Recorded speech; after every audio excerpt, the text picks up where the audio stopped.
If you don't make espresso, the whole thing looks ridiculous. Someone puts a cup on a scale. Then they weigh exactly 18 grams of coffee.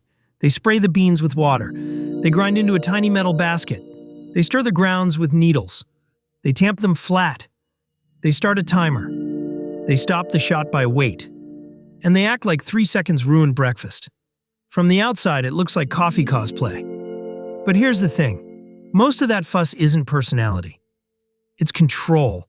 Your espresso machine doesn't make espresso. The puck does. For the next 10 minutes, let's talk about why. So let's define espresso plainly. Espresso is coffee brewed by forcing hot water through a compact bed of finely ground coffee at high pressure in a short amount of time.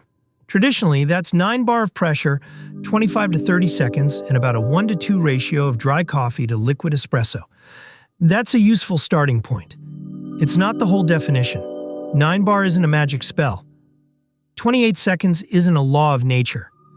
And crema isn't proof the shot is good. Robusta beans actually produce more crema than premium Arabica. Those are reference points, not the thing. The real thing that makes espresso different is concentration under resistance. You're pushing a small amount of water through a dense bed of coffee fast enough to be intense, but slow enough to extract sweetness, aromatics, body, and controlled bitterness. That balance is why espresso is so good, and why it's so unforgiving. Espresso started as a speed problem. In the 1880s, cafe coffee was slow. A busy shop needed coffee faster than manual brewing could manage during a rush. Angelo Moriondo, a Turin hotelier, patented the first fix in 1884, a steam pressure machine that brewed coffee in batches. It was faster. It was also harsh. Steam has a problem. It tops out around 1.5 bar of pressure. And to generate even that, you have to push water past 120 degrees Celsius. At that temperature, you don't extract flavor. You extract bitterness. Luigi Bezzera spent the next 17 years trying to make Moriondo's idea work for individual cups.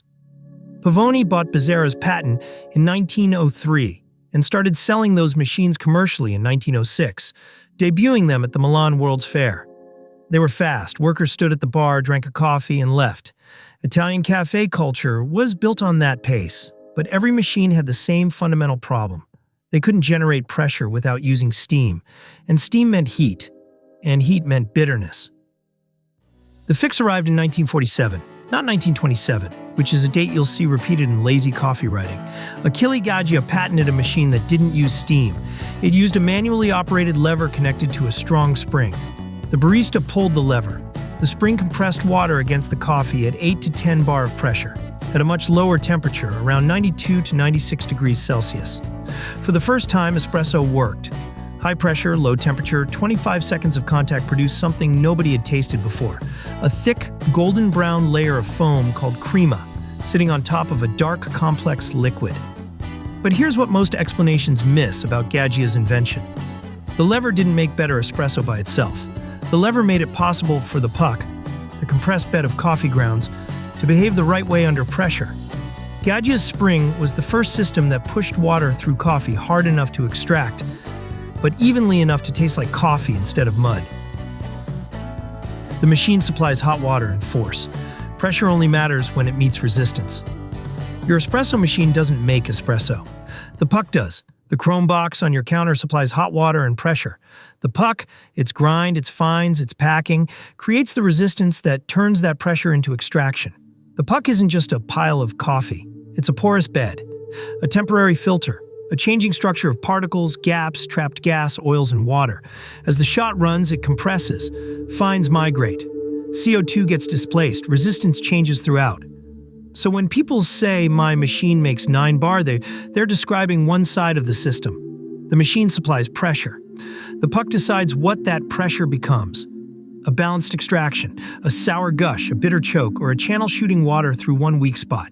That's why espresso people obsess over the grinder. The grinder isn't making coffee smaller. It's building the valve. For a century, dark roasts made espresso predictable. Soluble, strong, milk-friendly.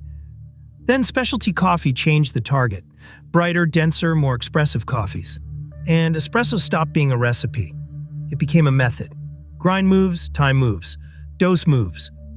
The fuss didn't appear because espresso people are precious. It appeared because the coffee got more expressive. Every grinder produces a particle-size distribution. Not one size, a distribution. You get larger particles, smaller ones, and a lot of tiny fines. For espresso, those fines aren't dust. They're the part that determines how resistant the puck becomes. Jonathan Gaggia is an astrophysicist who wrote The Physics of Espresso. Here's how he opens Chapter 5, the chapter on grinders. The grinder is probably the piece of equipment that has the largest impact on the taste of espresso.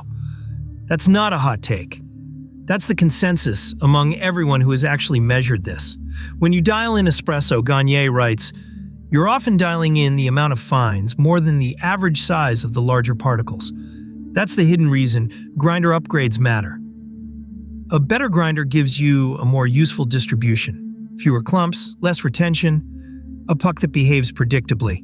A cheap or dull grinder gives you fines and boulders at the same time. The fines slow or clog the shot. The boulders under-extract. The cup ends up tasting hollow, sour, bitter, and muddy all at once.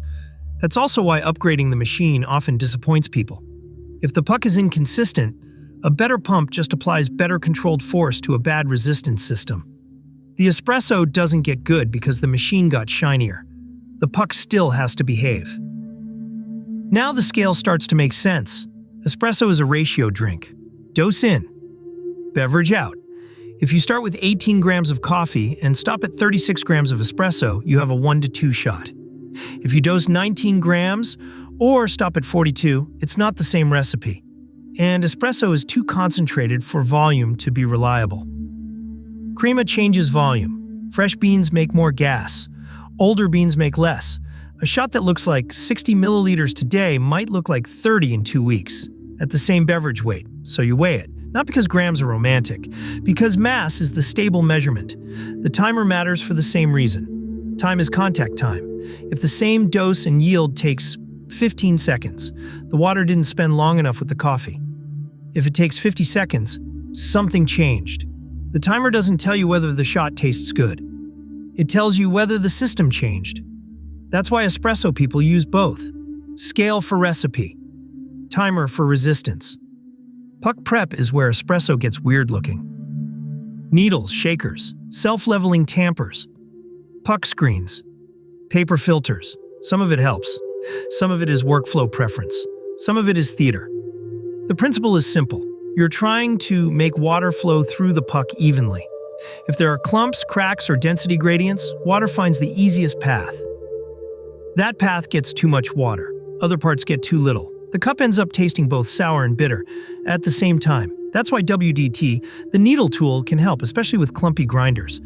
Gagne's data shows deep WDT cuts shot time deviation by more than half. That's also why tamping harder is usually not the answer. You need a level, repeatable puck. You don't need to prove something to the portafilter. The data is blunt.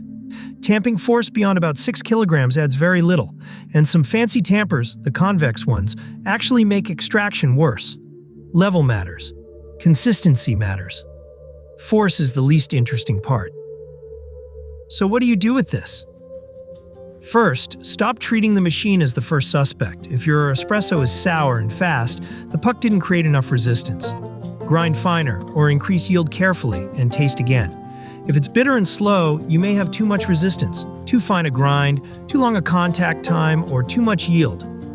Pull back one variable at a time. If it's sour and bitter together, think uneven flow before roast level.